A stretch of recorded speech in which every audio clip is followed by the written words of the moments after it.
What is up? What is up, you guys? How was everybody's Christmas?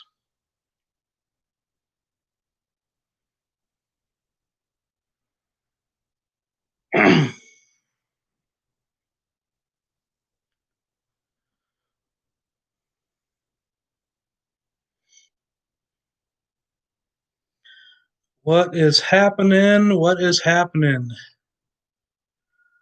We made it through Christmas, guys. Hope everybody had a great Christmas. We really didn't do too much. We kind of opened presents with the boys in the morning, and we went over to my folks' house late in the afternoon and just did some family time and just kind of hung out. So, hope you guys had a good one. Who we got on right now?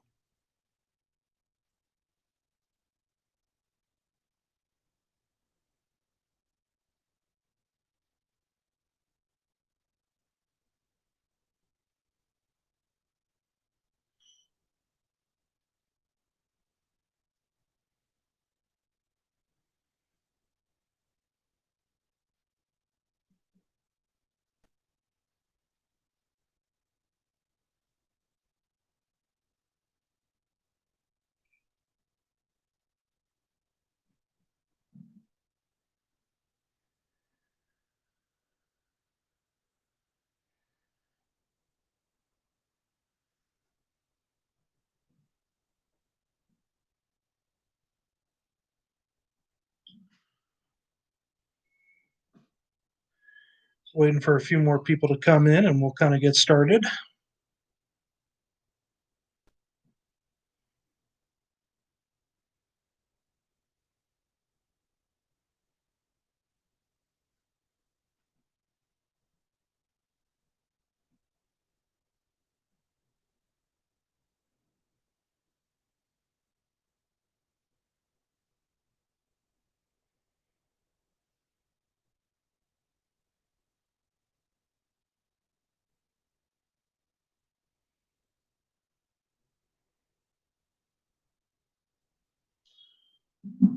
What is happening? What is happening? How was everybody's Christmas?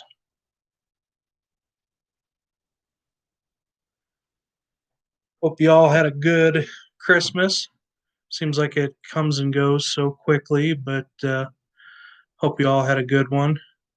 We really didn't do too much. We opened presents with the kids in the morning and kind of hung out till about 2 o'clock. Went over to other family's house for a little bit and just kind of hung out there, opened presents, and had fun. Came home and dozed off because with young kids, and you guys with young kids can attest to this, they're up at the crack of dawn Christmas morning. So, Farmstead Smith, happy birthday, Adrian. How was your birthday? Guys, don't forget to wish Adrian a happy birthday. Her birthday is right around Christmas, so she's got to kind of share that. My wife's got to kind of share that. Hers is January 8th, so it's all in the same. It was very nice. Good deal. Good deal. Anybody get anything cool this year? I was on Ridge Life's live feed, and I won a uh, a leather knife sheath, which was awesome. I love that kind of stuff. So I'm really looking forward to that.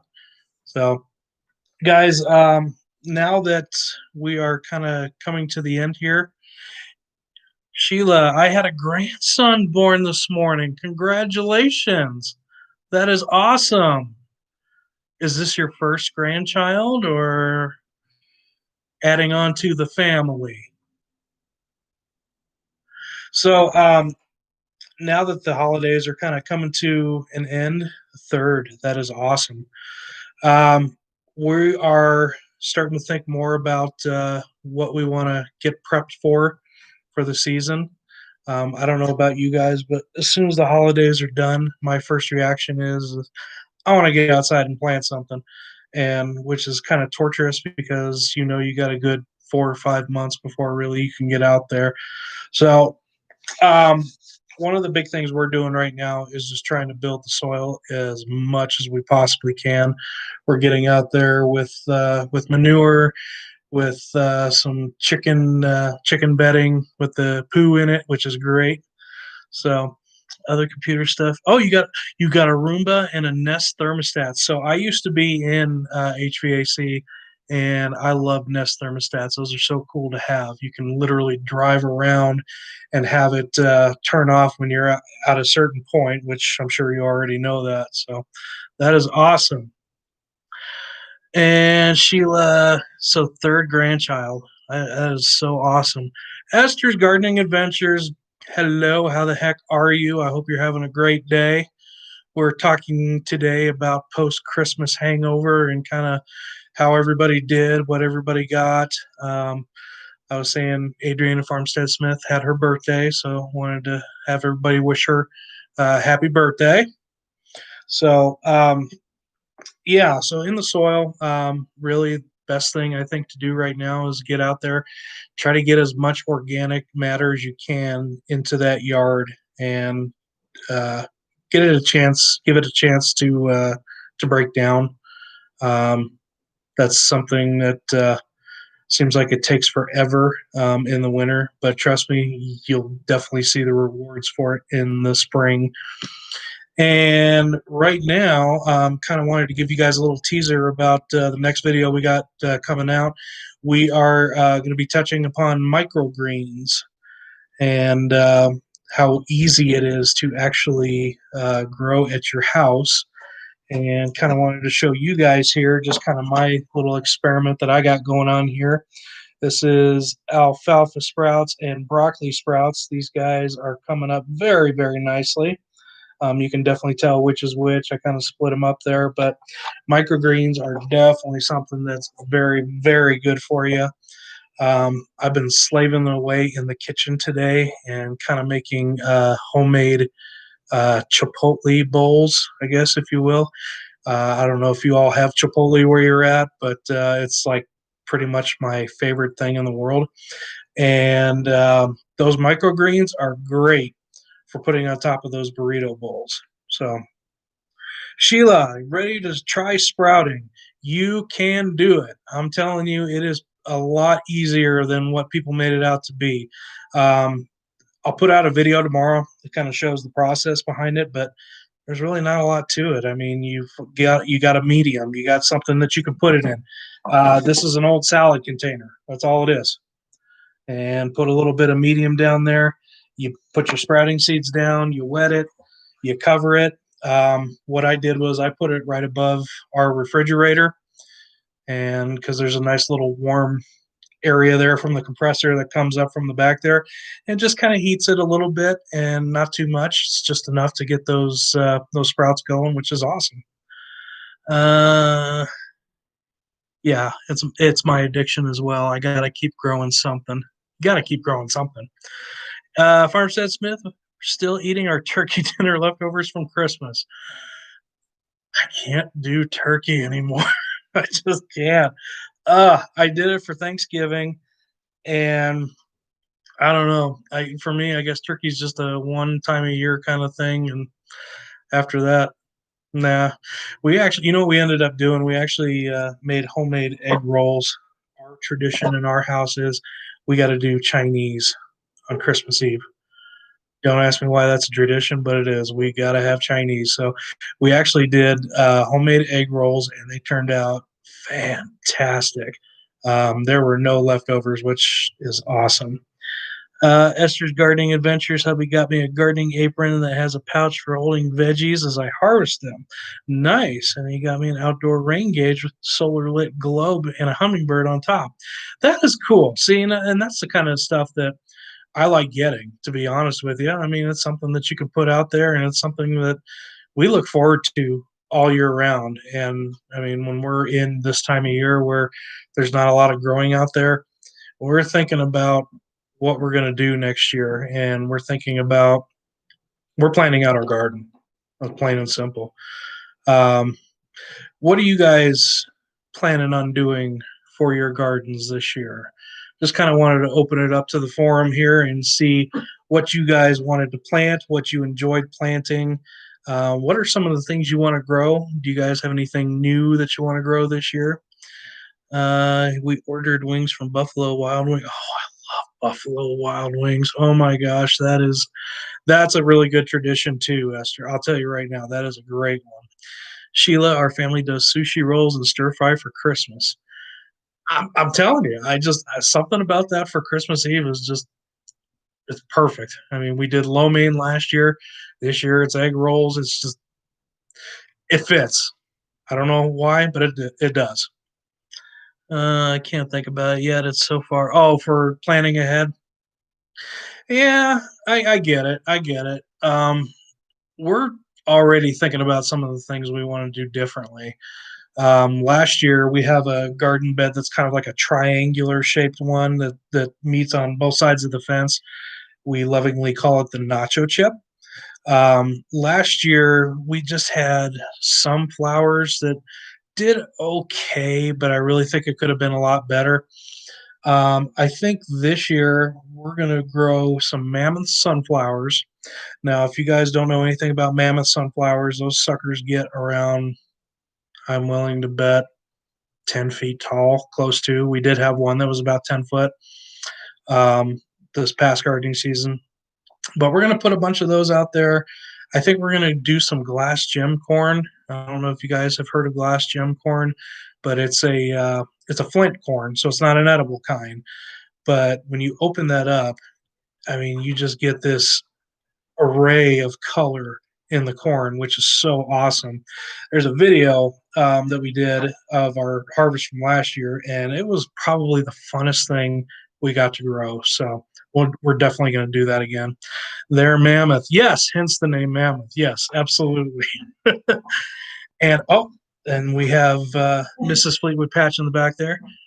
You're having a big holly bush removed in the sunny part of the yard to more space for gardening. That is so funny that you mentioned that. Hello there. That is so funny you mentioned that because we have in the back of our yard, we have kind of like a tall grass uh, thing that's there. I think the people just put it in that lived here before. And we kind of looked at it and went, it really doesn't serve any purpose except for decoration. And with the lack of yard space that we get, I think we're really getting to the point now where we don't want anything in the yard that's not going to be useful for something, whether it be for food, whether it be for pollinators, just something. Um, and we're getting that torn out. We have three shrubs back there. Those are going to get torn out. And we're going to do raspberries back there. We already have a couple raspberry bushes in the back, but I think we're going to expand and line our entire back fence with those raspberries. Something about raspberries is just so awesome, in my opinion, to walk out there in the summer and just have food waiting for you out there just to pick. I think it's awesome. Uh, Sorry, I'm kind of reading as I go here. Yeah, Esther's Gardening, definitely try mammoth sunflowers. If you have the room, I definitely suggest you try it. Now, they grow fast. And when I say fast, like in the heat of the growing season, like at its peak, it can probably grow, I'd say about maybe 2 inches a day. I mean, it grows that fast, but it's gorgeous. Bees absolutely love going to it once that flower opens. It is definitely one of the big flowers that attracts bees in our yard. So yeah, I think everything needs to serve a purpose. I mean, at least in my yard, that's because we have so limited space. I mean, we have not even a quarter acre. I mean, that's how small our backyard is. So we really want to make the most of it. Going back to what I was saying about the what we call the nacho chip lovingly, we're going to try something new out there. I know you guys know about butternut squash. They have one now called honey nut squash. And what it is, it's a real small version of a butternut, but it's supposed to be a little bit sweeter. And the idea of that just blows my mind. I definitely want to do that. We also have a new garden bed that I built that's in the corner. That has basically been where all of our compost has been going over the past 4 or 5 months, and it's all breaking down now. I'm not going to put any more compost in it just because I want to give it a chance to break down. Covered it up with broken down compost already so it can break down. But what we're going to do is we're going to plant some sugar pie pumpkins in that, make that our little pumpkin patch. And I think we're going to do some herbs in there as well. Now, my wife is a huge herbal person. She loves doing the herbs. She loves doing the Thai basil. She loves doing the echinacea. Um, Gosh, I wish she was here because she could tell you more about it. But she is the herb person, and we're going to mix that in with that bed. It's going to be rich, and I'm super super excited to see how that's going to go. The bottom of the fence and the yeah the oh sorry, the donkey ate the cane. Oh, you know what though? It's a good thing they're cute, Adrian. That's all I can say. It's a good thing they're cute. Yeah, I don't know if you guys saw Adrian's post on the donkey that bit her, but please go check that out because I thought it was awesome. I really got a kick out of that. And I don't mean to laugh at your expense, Adrian. I don't, but I thought it was kind of amusing to watch. So anyway, yeah, and then we still have our two garden beds on the side. Guys, I'm going to double down on tomatoes this year. I mean, we only had 6 tomato plants this past year, and they were the San Marzanos, which when you go to the store, those are the ones that cost the most, really, the canned ones. Um, they did great here last year, so I'm going to double down and do a lot more of those. Do some paste tomatoes. I think it's going to be awesome. I love to do salsa. I love to do pizza sauce, stuff like that. Armstead Smith, it was stupid on my part. I looked away, but stuff happens, and that's just part of the farm life. Absolutely. So, check this out. Yesterday, my wife was going out to give the chickens a little treat, just an apple. That was it.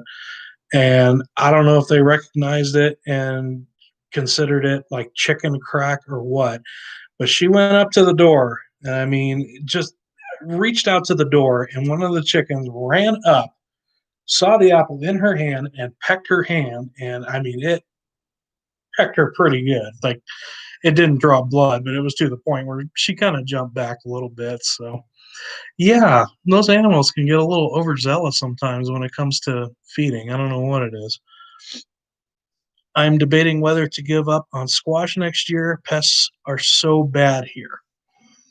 Okay, so when you say pests, what are you getting exactly? Are you getting mites? Are you getting hornworms? What kind of pest are you getting? Because we were having the same issue for a little bit, and here's what we did. We went out and got some food grade diatomaceous earth. Now, I don't know if you've tried that or not. If you haven't, I would definitely give it a try. Um, it it stopped all the bugs coming on the leaves and eating everything. Squash bugs. Try diatomaceous. I'm telling you. Don't give up yet. Don't give up yet. Give it one more year and try that and see how it does. If I'm wrong, I'm wrong. But if I'm right, you're gonna say thank you, Jeremy. Thank you so much. I appreciate it. So, I did have one broody chicken bite me, made me bleed.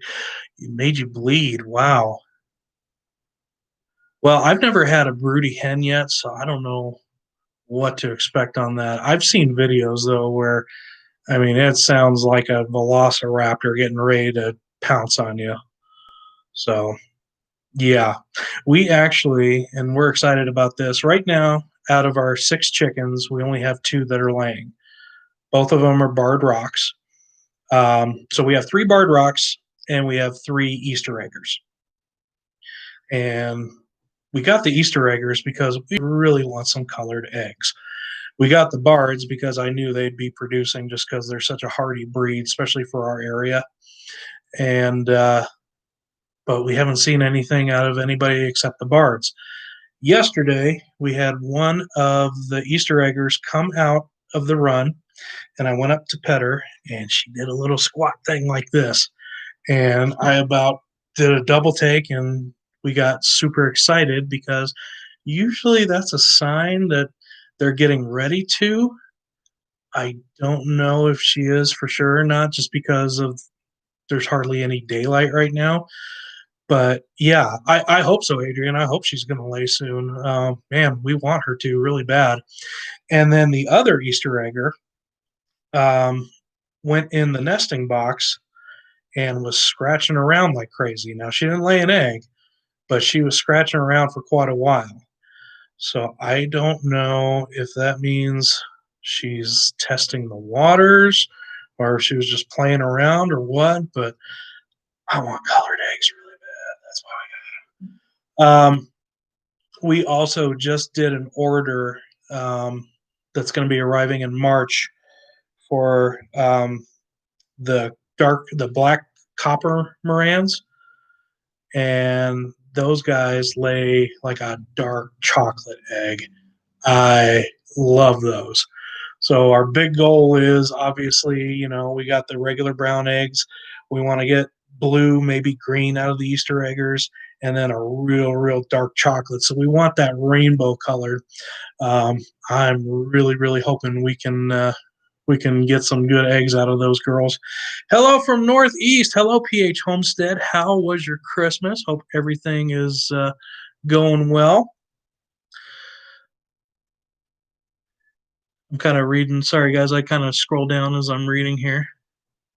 I gave one chicken who goes into a mating position every time I make a move or make a loud noise. That's exactly what happened. I mean, I opened the door, Adrian, and she walked out, and I walked up, and then she just froze and did that for like 2 or 3 seconds and then ran off. I didn't even try to pet her or anything. She just instinctually did that. Please know that from hatcheries, they will likely not be as dark as advertised. And I've heard that. I've heard that. I don't want my heart broken either.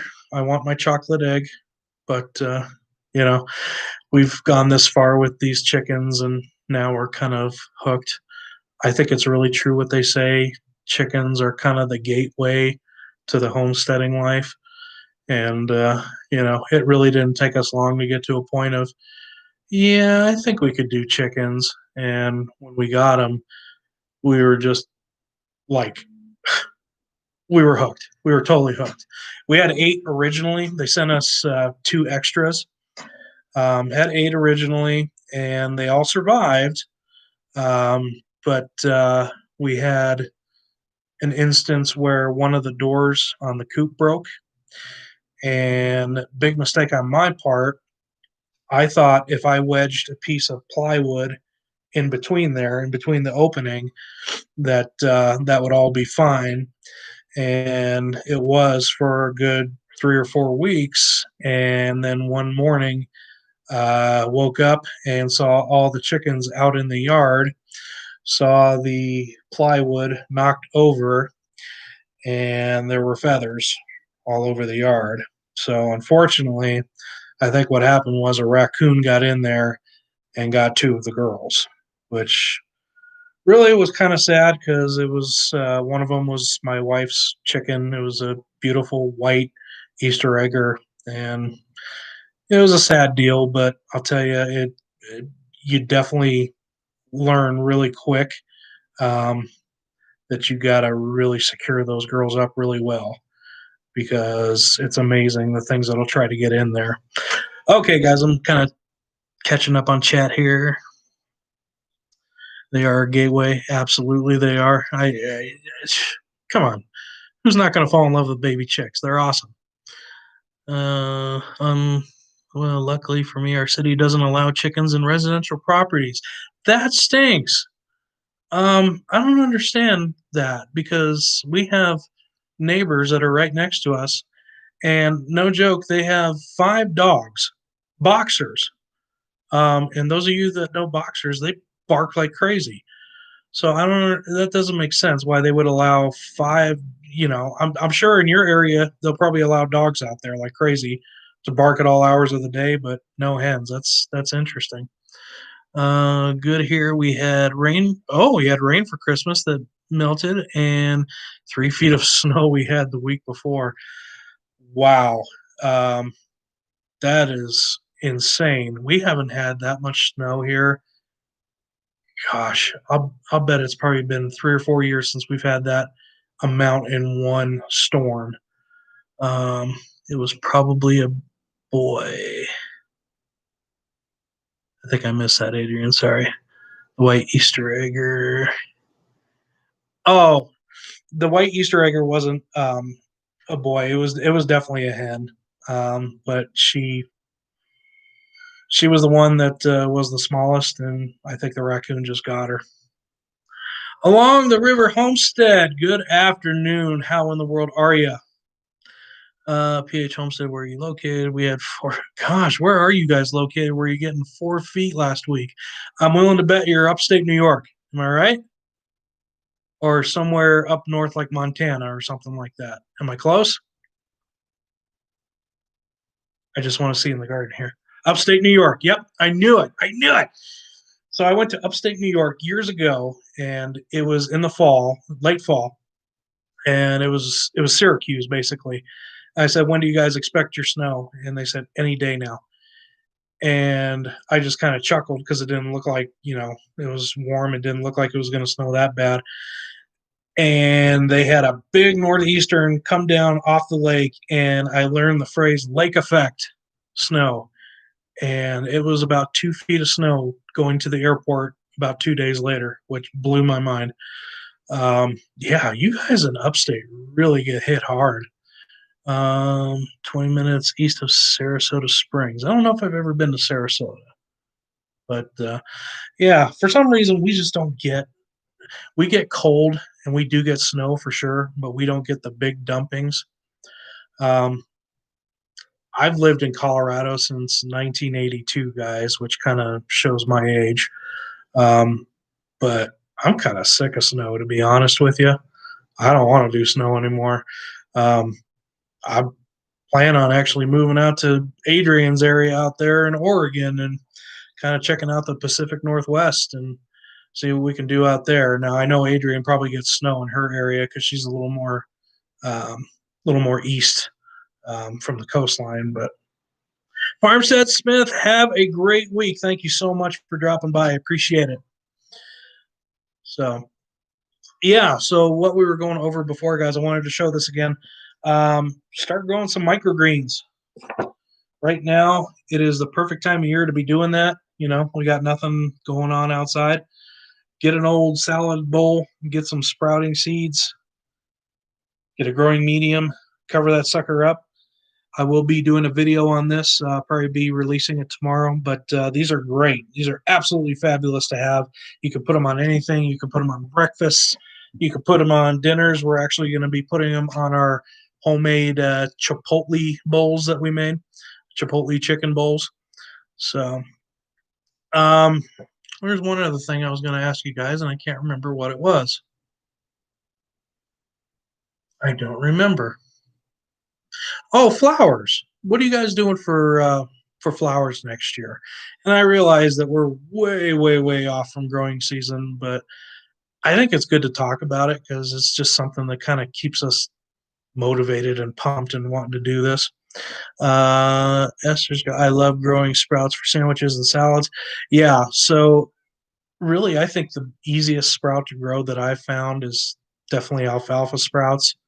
When you go into the store, I mean, they have them in those little containers, or actually, I think they kind of stopped selling sprouts because they had that E. coli outbreak or something or fear with them, which says a lot. That's kind of why I don't like to buy too much produce at the store, just because I don't trust that process all the time. But yeah, this is something that's very easy to grow at home, and you're absolutely right. They are perfect on sandwiches. I love going to the fridge, getting a little bologna sandwich, old school, and putting some sprouts on it and put some hot mustard on it. Awesome. Along the River Homestead, all the flowers. Got to get them all. Zinnias, calendula are a favorite for us. We did calendula last year. I love those. That was the first time we ever did it. It worked out great. I was amazed how easy it was to grow those and how prolific they got. They really grew fast. My heart wants all the flowers. Definitely zinnias. Coxcomb, bee balm. Oh, bee balm's a great one. Calendula and chamomile. Love chamomile. For you guys that don't grow chamomile, consider it. Also known, actually, I'm thinking echinacea. Chamomile is great though. I love chamomile for tea. Echinacea is a good one, also known as coneflower. Chamomile just, I mean, it spreads so much, but it's gorgeous. It's so cool to look at. And anything that you can forage and make your own tea out of, that's a winner in my book.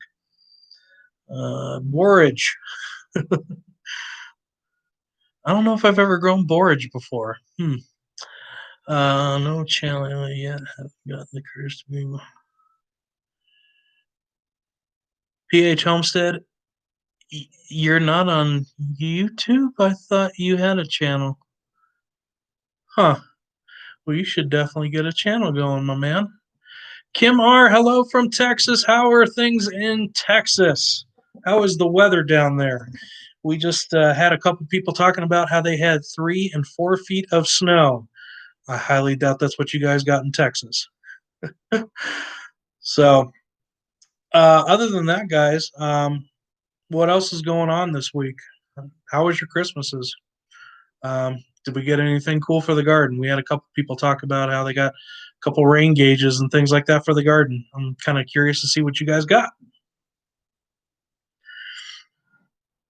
Esther says also the bees love the Tulsi holy basil.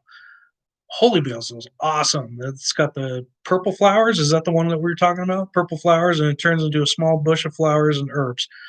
It's awesome. Lovely 70 degrees. Oh, you're so lucky. We're actually getting ready to get snow, I think, tomorrow morning. I don't know about you guys, but after Christmas, I don't want to see snow again. I'm just done with it. I just want it to be gardening season after Christmas, which is the longest wait ever. Kim R says, awesome. Yes, I got an Amazon gift card for the new Liz Zora book. I'm not sure who Liz Zora is.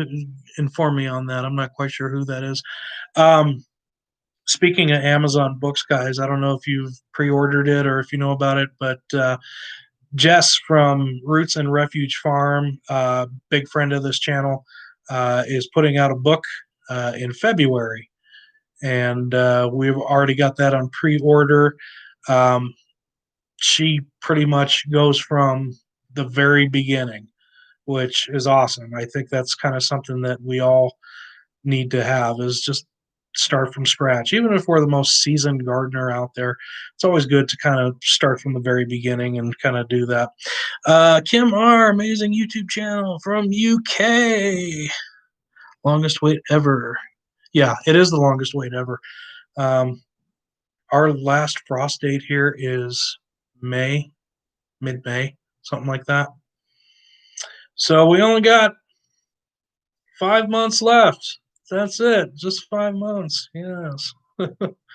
So yeah, no. Jess's book is going to be coming out in February. If you have not done so, pre-order it. I think it's a good idea. I think she really has got a really big, good knack for explaining things and dumbing them down for dummies like me, which is great. So, what else is going on this week, guys? So we have New Year's coming up.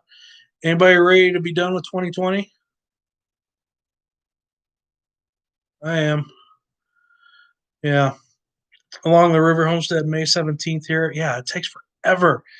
Oh, it's crazy. I don't know. I get that itch to want to be out in the garden and then to know it's 5 months away. But that's why we're going to be focusing on things about what you can do inside, what you can grow inside, what you can prep the garden for in the meantime, because I think it's important to stay busy out there. Um, there's always time to build your soil. And I think if you can really create that nice environment for that microorganisms and everything that needs to go in there, when you do put your plants in, it's going to make your harvest that much bigger, and it's going to be taking care of those things. It's going to be a lot easier to take care of them for sure. Liz Zorb has a YouTube channel, and okay, I'll have to check that out, Kim. I don't think I've ever heard of Liz Zorb, but I will definitely do that. Thank you. So, PH Homestead. I will check out your Instagram, PH Homestead. If I haven't already, I will definitely go on there and check out and like you for sure. So, May 17th, if we are lucky. So, guess what? Last year, uh, it was supposed to be May 10th, I think was our last frost date. And I had cucumbers ready to go. And I mean, they were vining out like crazy inside, and it was getting a little cramped in here. So May 10th hit, and I went out there. It was 80 some degrees. So I'm like, perfect, let's do this. Put them out there, and then about a day later, they said, oh, by the way, there's a cold front that's going to be coming in about 3 days. Okay, sure enough, the cold front hit, killed off all my cucumbers. So I think if there's one lesson that I could definitely share with you all when it comes to things like cucumbers and those warm weather crops, keep them inside as long as you can until you know for a fact, it's not going to get colder than 50 degrees at night. Um, and it's a hard wait, but it'll just it'll ensure a good harvest. And don't be like me and be impatient to get out there, put them in, and your work's gone at that point. I use the winter sowing process to scratch my itch. Yep. I started a video series on the process. I am curious, actually, Esther's gardening. So please, yeah, I will definitely check that out. I don't have a way to share it on here yet, so I do apologize. I'm still figuring this out, but I do want to check that out for sure. In April and May, I moved my fireplace heater to the greenhouse. Yeah, I think that's our next step. We want to try to look at getting some type of greenhouse just because we want to get out there. This is what we love. This is what we want to do. And when you can't do it, it stinks. That surprise frost date. Yeah, that last frost date. Whenever they say your last frost date is such and such date, move it out about a week or two after that because it never fails. There's always at least one more punch that old man winter wants to pack. And it always hits when you start putting the warm weather crops out there. I don't know why it is. It's just the way it is. Last year, May 17th, I had the garden planted and it snowed the next week. I've had that happen to PH Homestead. Oh, and it was tomatoes. I had tomatoes out there. It was little cherry tomatoes. Yep. And as soon as I got them out there, about a week later, it snowed. And I mean, it melted a day later, but the damage was done and it just killed it. So I think when it comes to last frost, stretch it out as long as you can. Don't trust that last frost date. I never do, and it's saved me. It didn't last year with the cucumbers, but with everything else, it did. So next year, I'm waiting until after Mother's Day. That's what we normally do. Esther's Gardening Adventures. That's normally what we do, is wait till after Mother's Day. But I think in our region, just because the weather can get so unpredictable, and by unpredictable, I mean it can be 80 degrees one day and sunny, and literally 30 degrees and snowing the next day. No joke. So I think we're going to wait till June this year to put out tomatoes, cucumbers, all the warm weather. And I know that's kind of pushing it, but I think we'll get a better harvest out of it that way. Rebecca Stivers, how are you? Coming in late. What state do you live in? Kentucky. How is the weather in Kentucky? Went from 11 degrees last night to 52 today. Yes, the good old bluegrass state. Absolutely. Yeah, we got a couple people on here that have already had 3 to 4 feet of snow. So Kentucky sounds like a nice spot right now compared to all that snow, unless you love snow. Um, you are close. That's 10 minutes for me. Oh, okay. So along the River Homestead, Rebecca, you guys are close. You guys could possibly keep in touch after this. What do you think? So, other than that, guys, that's kind of all that I had for today. Again, I'm going over microgreens. Get growing on them. They're easy. They're very, very easy. Again, I'm going to talk about it real quick. All you do is you get a container. Now, this is an old salad container. We all see this in the grocery store. We all get it. Get whatever medium you can. Now, I don't care if that's coconut coir. I don't care if that's peat moss. I don't even care if that's just regular potting soil. I'm doing potting soil in here just because I think a lot of people that are just starting off normally don't have that peat moss or that coconut coir or that type of medium on hand ready to go. So, but normally potting mix is something that's usually readily available anywhere we go. But I just wanted to show you that it is possible to grow these in just regular potting mix as well. Goes great on soups, goes great on sandwiches, and they're definitely one of my favorites. Sorry, the camera's shaking there, guys. Um, yeah, I can't wait to start growing. I get so fed up with snow after Christmas. I just my patience for it is gone. Like I said, I've lived in Colorado since 1982, and I've seen all the snow I want to see for quite a while.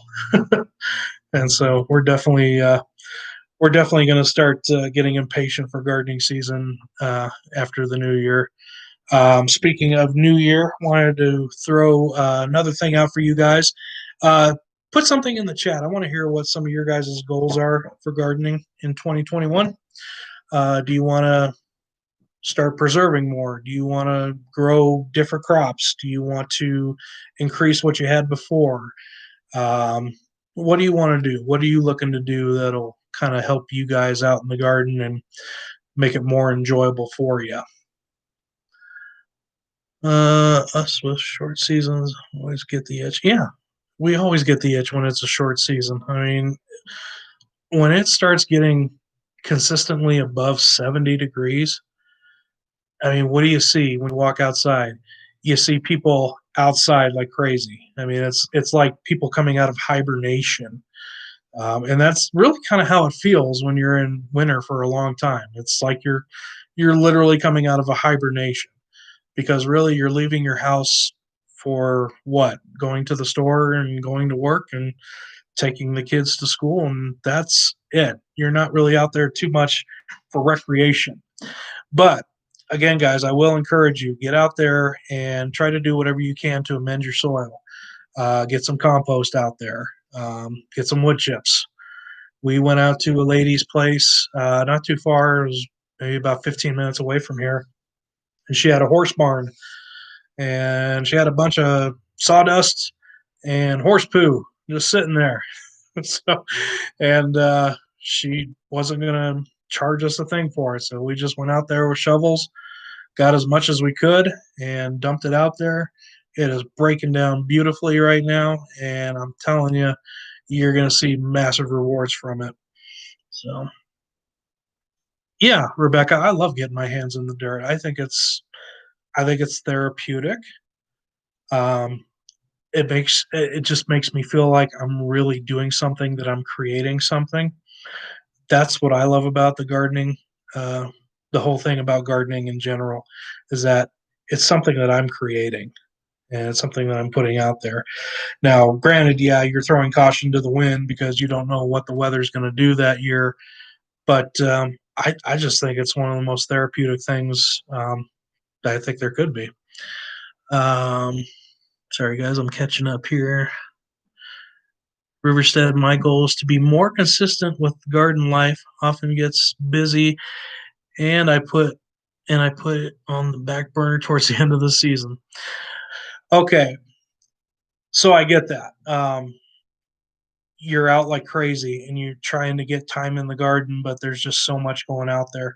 Um, Try going with crops that really don't require too much attention, And when I say that, I'm kind of talking about things that don't need as much water specifically.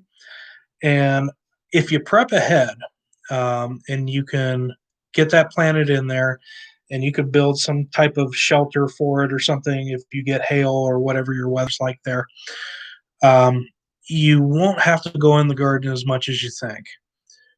Get a drip line system. It'll take time to get the stuff like that set up, but once it is set up, you're hardly out there. And to be honest, when I get to around June, July, um, I'm maybe out in the garden for, I don't know, guys, maybe an hour, hour and a half for the entire week. And most of that is just going out there pulling weeds and looking at stuff and, you know, trimming back suckers on tomatoes and things like that. But there is a way where you can definitely kind of get it set up where you don't have to do as much in the garden, where it kind of self sustains itself. Again, I mean, amending your soil will definitely be a huge improvement for that. It'll make it so you don't have to water as much. It'll retain water a lot better. It'll give them really good nutrients. The only thing really we have to worry about here, is we got some pretty intense sunlight. We are at 6,000 feet above sea level. So the rays of the sun get pretty intense here. So we actually have to kind of shade some of them sometimes just because it does get that intense and leaves do burn. Um, but, just kind of look into things that you can do to help out with that.